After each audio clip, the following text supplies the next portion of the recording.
Echoes of Glory Neymar's golden days at Camp Nou. Neymar da Silva Santos Jr., he arrived at FC Barcelona a young prince, full of tricks, full of promise. The Brazilian flair was undeniable. He stepped onto the Camp Nou grass and the stadium buzzed with expectation.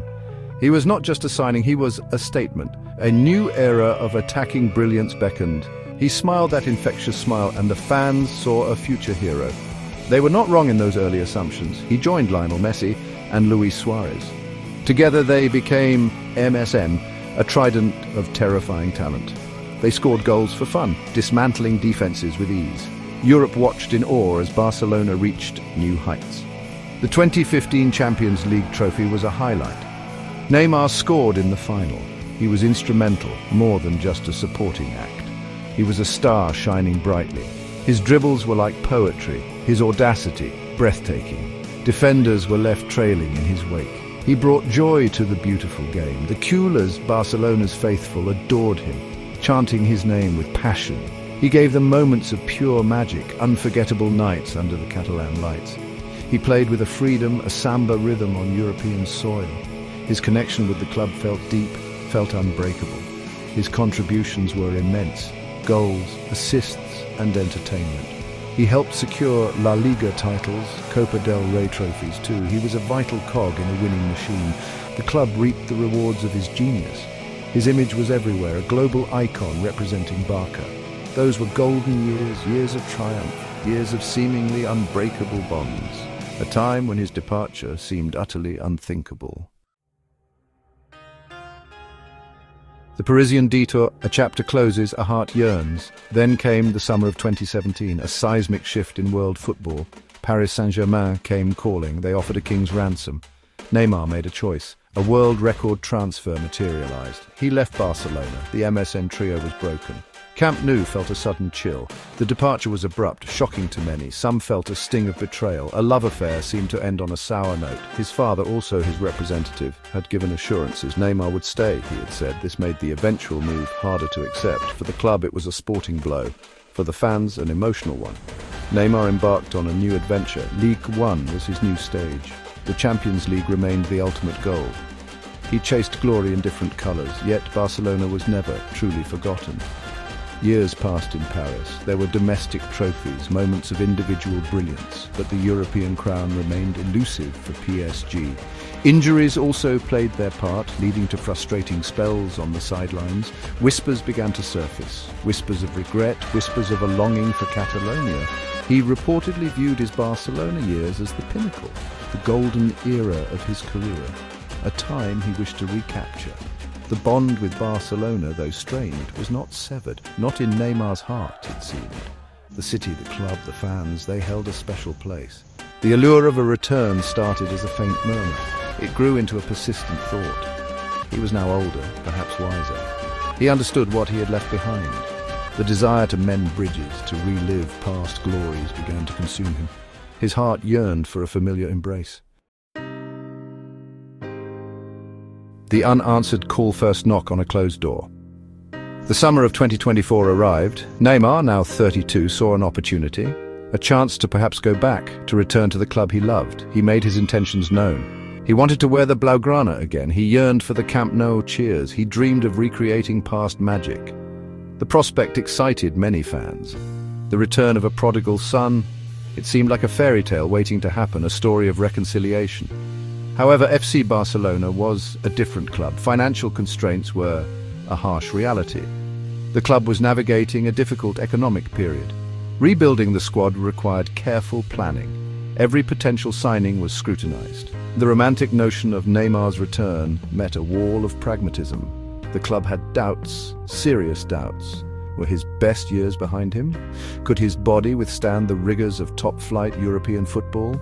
His physical condition was a major concern. Injuries had taken their toll during his PSG and Al Hilal stints. Barcelona's hierarchy weighed the risks. Could they invest in a player, however talented, with such a history? The attempt to rejoin failed. The door for now remained closed. It was a bitter pill for Neymar to swallow. His dream of a swift return was dashed. The club he loved seemed hesitant. This initial rejection must have stung. He had left as a hero. He wished to return, perhaps humbled. But the welcome mat was not readily laid out. The club's financial state was a clear factor, yet the doubts about his performance levels also spoke volumes. It was a clear message. If he wanted to come back, it wouldn't be easy. He would have to prove he was still the Neymar of old. Barca's stance, a cold dawn of pragmatism. As 2025 dawned, Neymar's desire remained undiminished. He had since left Al Hilal in Saudi Arabia. He signed a short-term deal with Santos in Brazil, his boyhood club, a place to reignite his career, a platform to show the world and Barcelona he was still a force. He was reportedly willing to make significant financial sacrifices, an average salary, performance-based incentives. This was not about money. It was about legacy, it was about love. FC Barcelona president Joan Laporta did not dismiss the idea. He left the door slightly ajar, but it came with stringent conditions. Coach Hansi Flick, new at the helm, shared this cautious optimism. The message was clear: Neymar had to earn his return. The club would not gamble. They needed guarantees. They needed to see the fire still burned brightly. They needed to see consistent, high-level performances. The primary conditions were twofold. First, his physical state. During his 5-month stint with Santos, he had to demonstrate resilience. He needed to stay injury-free, prove that his body could still cope. Second, his footballing form. He had to regain that spark, the magic that once made him one of the world's best. The club needed evidence, tangible proof on the pitch, not just flashes of brilliance, but sustained excellence. This stance, while understandable from a club perspective, must have felt like a trial. A hero of yesterday now asked to audition. His past glories, his immense contributions seemed to count for less than his current metrics. The warmth of nostalgia was replaced by the cold light of assessment. For Neymar, this could have felt like a subtle abandonment. A club he poured his heart into, now treating him with such detachment. Section 5. The burden of proof, a legend under scrutiny. The weight on Neymar's shoulders was immense. Every match for Santos became a test. Every dribble, every pass, every shot, all scrutinized by eyes far away in Barcelona. Deco, Barca's sporting director, was scheduled to travel. A personal evaluation in May 2025. He would watch Neymar play. 2 or 3 matches. The pressure was on. He was not just playing for Santos. He was playing for his Barca dream. This period was a stark contrast to his first arrival. Then he was the celebrated prodigy, signed with fanfare, expected to conquer the world. Now he was the veteran, seeking a second chance, needing to convince skeptics. His every move on Brazilian soil would be analyzed, his fitness levels meticulously tracked, his commitment questioned. It was a humbling experience for a player of his stature. He was reportedly following Barca's matches closely, impressed by Flick's team, dreaming of playing alongside the new generation, Rafinha, Lamine Yamal.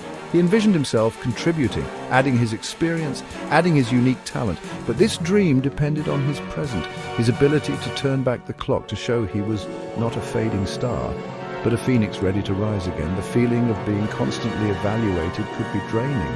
The club he loved, the club he considered home, was effectively saying, "Show us you are still good enough." For a player who had given them so much, this could feel like a lack of faith, a failure to appreciate his enduring quality. His willingness to return on reduced terms underscored his desire. Yet the club's demands remained firm. The burden of proof lay squarely with him.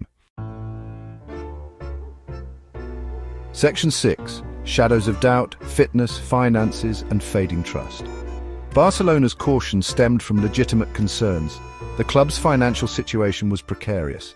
They could not afford expensive mistakes. Any major signing needed to be a guaranteed success.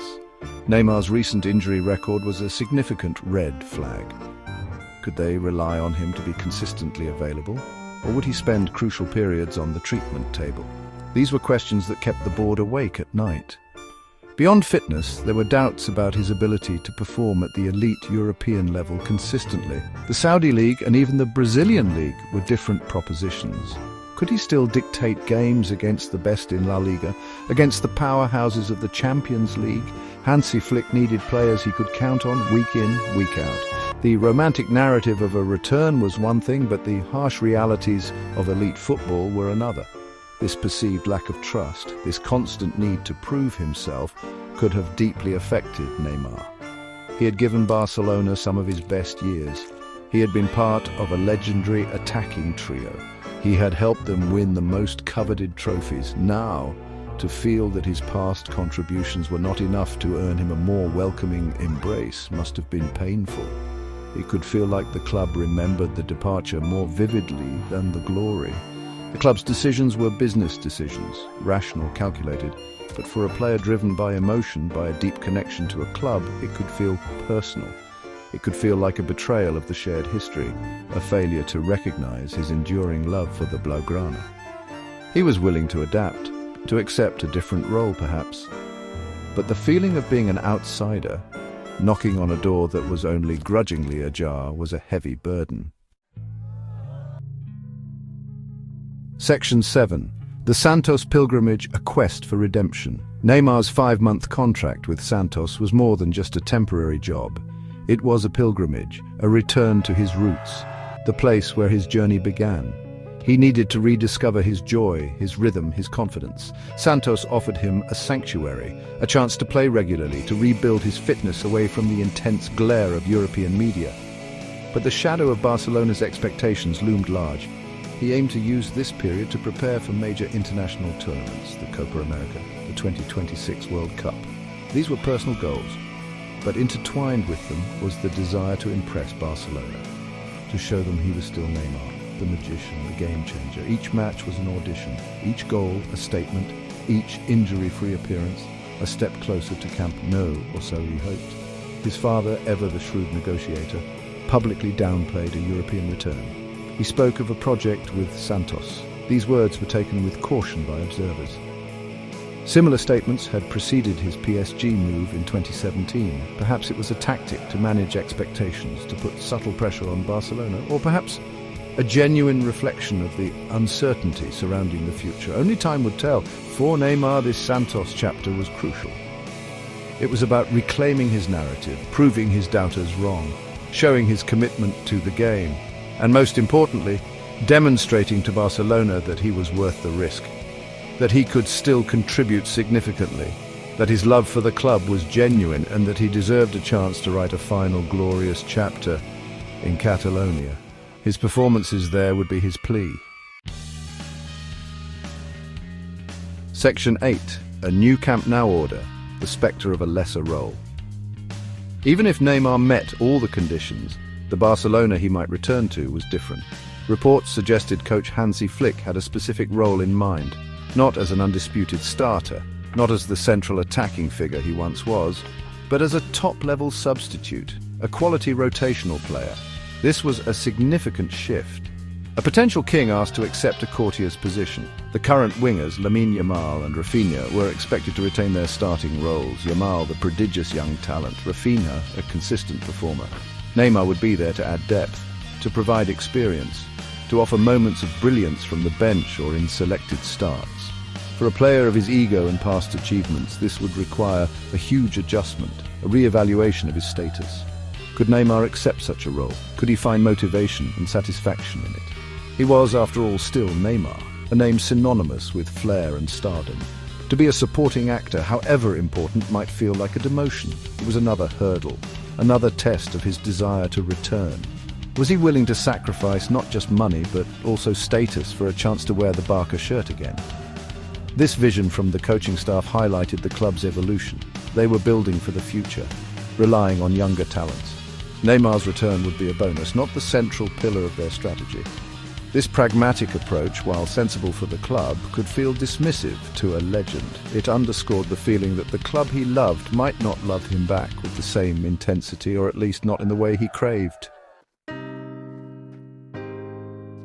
Section 9. Loyalty's Labyrinth, Neymar's unfinished Barca ballad.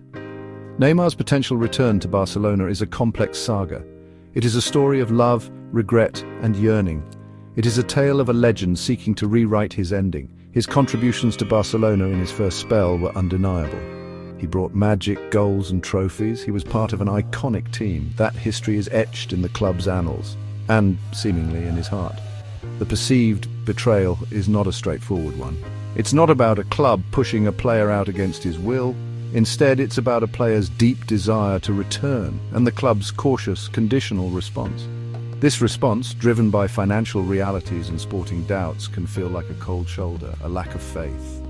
a failure to fully embrace a returning son who is willing to make sacrifices. This is where the emotional ache lies for Neymar. Loyalty in modern football is a fragile concept. Players move, clubs make business decisions, but the emotional connection between a player and a club, especially one like Barcelona, can run deep. Neymar's journey highlights this tension. His quest to return is a testament to that bond. But the club's pragmatism is a reminder of the professional realities. Can these two forces reconcile? The final chapters of Neymar's Barca story are yet to be written.